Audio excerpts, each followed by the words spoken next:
Hey, CRA. My name is Don Vu, and it's my pleasure to be sharing with you this session titled The Art of Book Talks. And hang on for 1 second. Make sure this is working. Is this even on?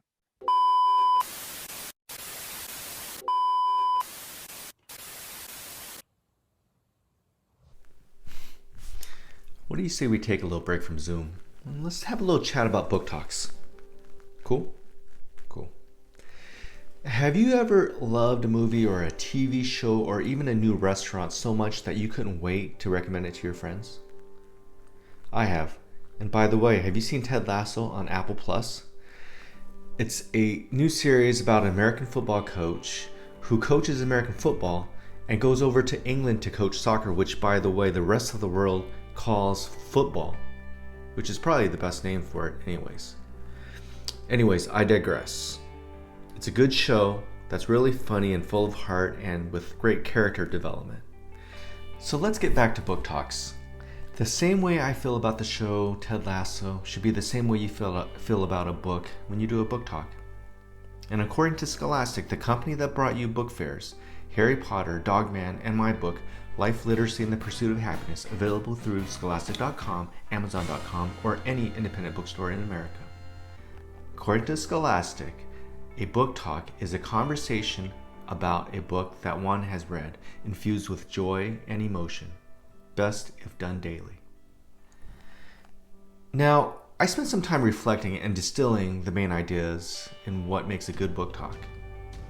And here's what I came up with. It's when you read a book and you love it so much that you can't wait to recommend it to your friends. You know, it's like when I read this book, Wishes by Munti Van, and couldn't wait to talk about this book to my friends. Here's the book talk on Wishes by Munti Van and Victor Ngai. Wishes is a picture book about an immigrant journey. What would you wish for if you had to leave your home to live in a foreign land? The illustrations by Victor Ngai are beautiful, and the words by Munti Van are simply poetry. In fact, there are only 75 words in this book, but each word is powerful and poignant. Each word speaks to the experience of the millions of refugees and immigrants in this world, with more people being displaced every day. Wishes reminds us that there is pain and loss in these journeys to a new home, and it reminds us that there can be hope in those journeys too. It reminds us that we can make a difference by opening our hearts to do what we can to help make the journey just a bit sweeter and more comfortable. In our world today, there are approximately 82 million people displaced from their homes due to war, famine, prejudice, hate, poverty. Less than 0.001% of all refugees are resettled in this world. There's so much we can do to help, and the first step is to open our hearts. I hope you pick up a copy of Wishes by Munti Van and Victor Ngai, and I hope you share it with your students today. And that, my friends, is my book talk for Wishes. So here's the question for you. What makes a good book talk? You don't need a cool video. You don't need to have a bunch of bells and whistles. You just need to have a good book, and a good book that you love, a good book that you want to share with your students or your friends. And besides that, here are some helpful suggestions on what makes a good book talk. Number one, keep it simple. Keep it short. A good book talk is never longer than 2 minutes, and good book talks aren't book reviews.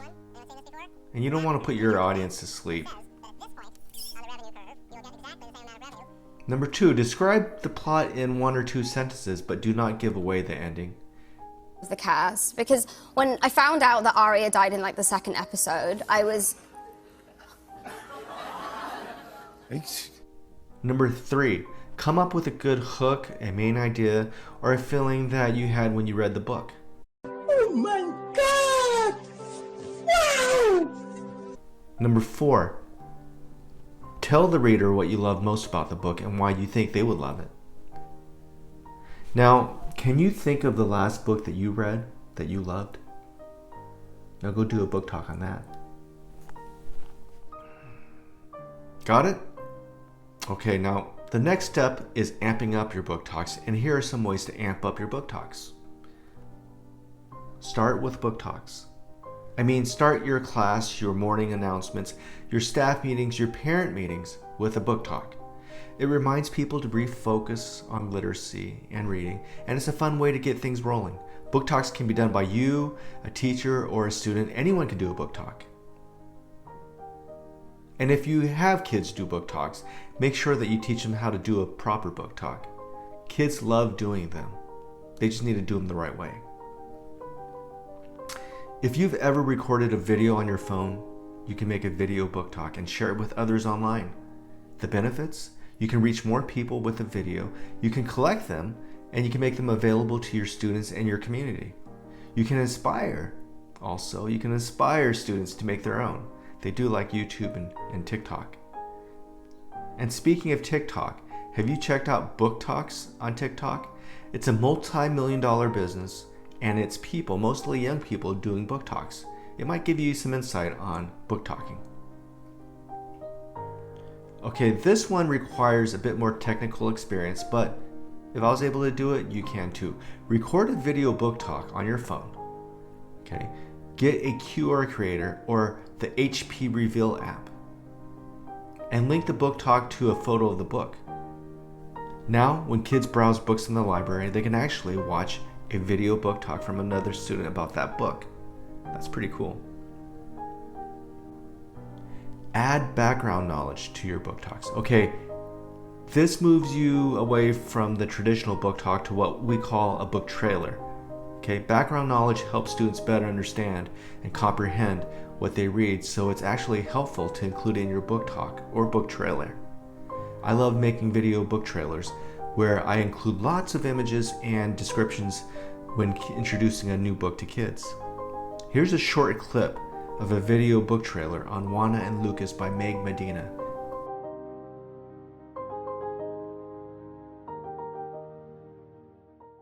Hola amigos, I want to share with you a great new book I just read, Juana and Lucas by Juana Medina.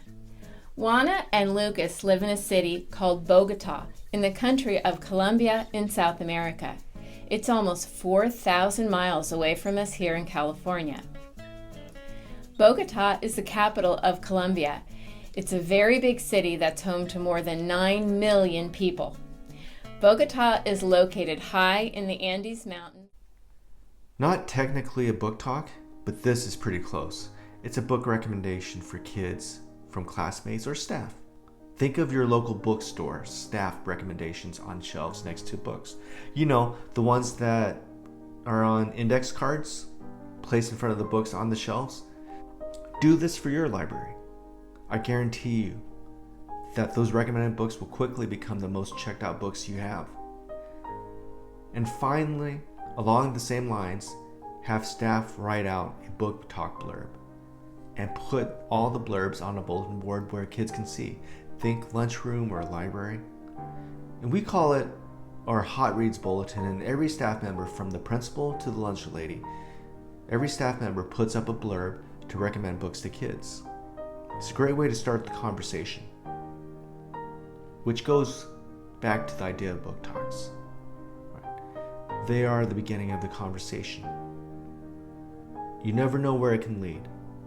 The best thing that can happen after you give a book talk is that you ignite the love of reading in a kid. You can change the way a kid sees the world. Or at the very least, you've just shown a kid a really cool book, a really good book to read. So, thanks for your time, good luck, and have fun with your book talks.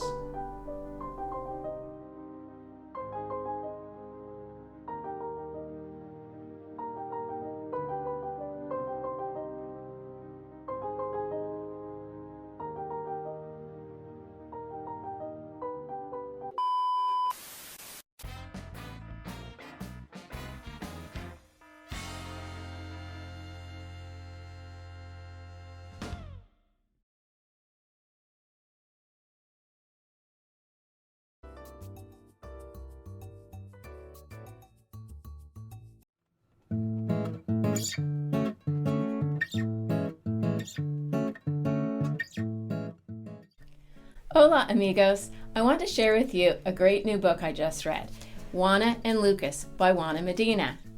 Juana and Lucas live in a city called Bogota in the country of Colombia in South America. It's almost 4,000 miles away from us here in California. Bogota is the capital of Colombia. It's a very big city that's home to more than 9 million people. Bogota is located high in the Andes Mountains, about 8,660 feet above sea level. That's really high. Juana loves many things about Bogota. She loves the flower district where you can buy flowers of all kinds, the art galleries, the many coffee shops, bookstores, and parks. Colombia is one of the largest producers of coffee in the world, so you're never far from a coffee shop in Bogota. There are many different neighborhoods, churches, parks, and lots of street art. If you ever visit Bogota, you should take a tour of the many buildings adorned with beautiful graffiti. Bogota has over 211 miles of bike paths, called ciclovia in Spanish, so you can ride your bike all around the city. And on Sundays from 7 a.m. to 5 p.m., 71 miles of city streets are closed to traffic and open up for people to come out to ride bikes, skate, walk, run, or just spend time with family and friends. In Bogota, people speak Spanish. As you read Juana and Lucas, you'll find many words in Spanish, like ciclovia, amigo, friend, or abuelos, grandparents. Juana loves many things: drawing, eating Brussels sprouts, living in Bogota, Colombia, and especially her dog, Lucas, the best amigo ever.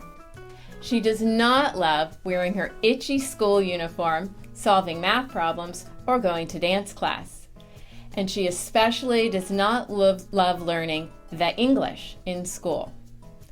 Juana wonders, why is it so important to learn a language that makes so little sense? But when Juana's abuelos tell her about a special trip they're planning, one that Juana will need to speak English to go on, Juana begins to wonder whether learning English might be a good use of her time after all. To find out what happens, pick up a copy of Juana and Lucas inmediatamente right now. It's fantastico.